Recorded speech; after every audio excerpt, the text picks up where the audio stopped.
Les violences du 23 juin et du 27 juin 2011 projettent le Sénégal sous les feux de l'actualité mondiale, fragilisant son exemplaire démocratie saluée depuis l'alternance survenue en mars 2000. Le Congrès se réjouit du choix porté par les forces alliées pour la victoire FAL 2012 d'investir Maître Abdoulaye Wade, candidat unique du PDS et des FAL 2012 à l'élection du 26 février 2012. Le maintien de la candidature controversée de Maître Abdoulaye Wade détériore plus encore le climat politique. La tension suscite passion et invective et les émeutes qui jalonnent dès lors cette campagne égrènent morts et blessés. C'est presque un an avant l'élection, avant février 2012, que cette question autour de la non-validité de la candidature de M. le Président Abdoulaye Wade a été agitée et vraiment fortement présente dans l'espace politique sénégalais. Il y a eu une focalisation sur le respect des règles du jeu. Mais derrière cette focalisation, la question du renouvellement du mandat, troisième, on a eu recours à des spécialistes. Il y a eu presque un pré-colloque sur l'enjeu du renouvellement du mandat, un contre-pré-colloque sur la question. Dès lors, à la suite d'observations aiguisées dans des pays comme le Nigeria ou le Libéria, il est décidé d'établir l'initiative dénommée Situation Room avec comme nouveauté, d'une part, aller au-delà de la simple observation, mais encore en tirer les conséquences d'éventuelles dérives sur le champ en situation. Il y a eu des missions d'exploration que le collectif, donc la société civile sénégalaise, a eu à faire au Nigeria et au Bénin, qui nous ont permis de voir comment là-bas les gens parvenaient à influencer le déroulement du processus de façon positive. Et nous avons capitalisé les deux expériences du Bénin et du Nigeria en ajoutant des dispositifs allant dans le sens d'être beaucoup plus performants. Il y a eu grosso modo ceux qui se sont mobilisés sur le terrain et ça a été essentiellement les organisations qui sont capables de mobiliser beaucoup de jeunes et qui avaient faim de se mobiliser sur le terrain, de sécuriser. Et donc cela, ça a été véritablement la mobilisation. Grâce au soutien technique et financier de Oziwa, le réseau CIT, le réseau sénégalais des observateurs citoyens, a ainsi pu réaliser à travers la Situation Room l'harmonisation et les échanges d'informations en temps réel.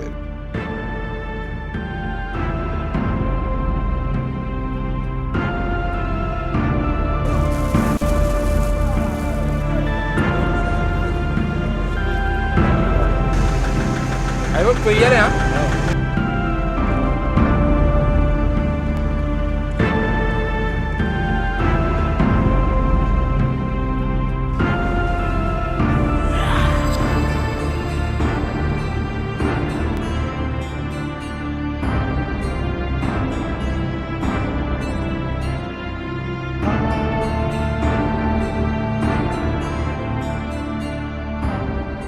La légitimité acquise et cette méthodologie mise en place ont suscité lors du second tour l'intérêt de plusieurs personnalités de la classe politique, des acteurs de la société civile et des autorités de la Sénat qui ont été accueillis au niveau de la Situation Room.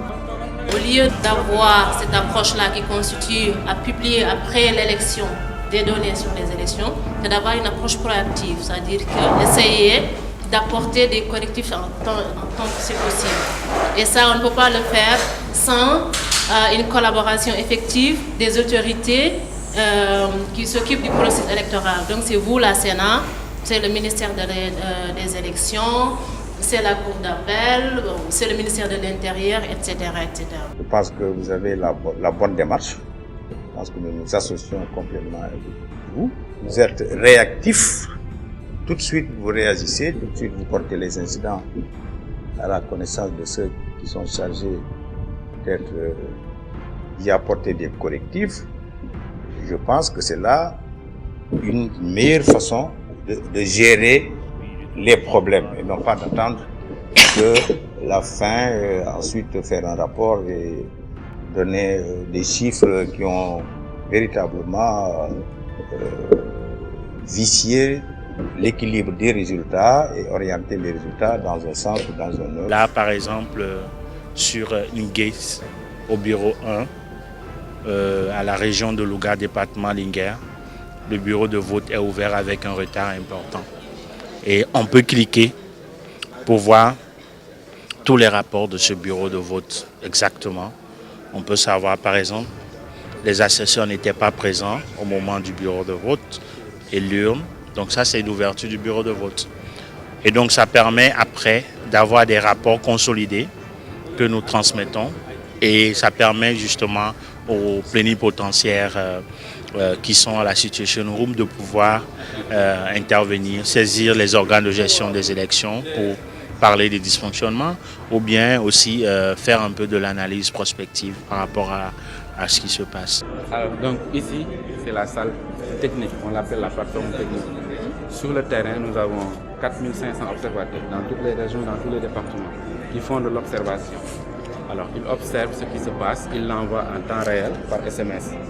Et donc, même à midi, on avait le taux de participation, etc. Donc, ils remontent également les dysfonctionnements. Et c'est ces gens-là qui traitent tout ça. Ils traitent, ils remettent à la chambre politique, là où je vous emmène, où il y a les leaders de la société civile, les Majid Ndiaye, les Mohamed Doulot, qui prennent les informations pour saisir qui de droit. Quand par exemple il y a un bureau de vote qui a des problèmes, ils saisissent le préfet ou le sous-préfet de la zone. Parfois c'est le ministre de la salle de l'évolution, etc. C'est donc une mission qui permet de gérer les dysfonctionnements, etc. Donc ici il y a les opérateurs de saisie, etc. Ça se déroule correctement, on n'a aucun problème. On apprécie fort bien le rôle et le travail des observateurs.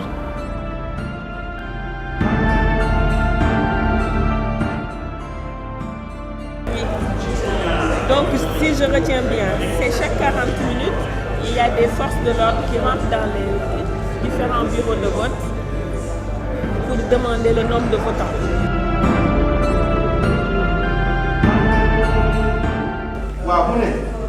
Alors, il faut informer rapidement la sécurité. Le président du bureau de vote et le représentant de la SEDA. De participation, ok,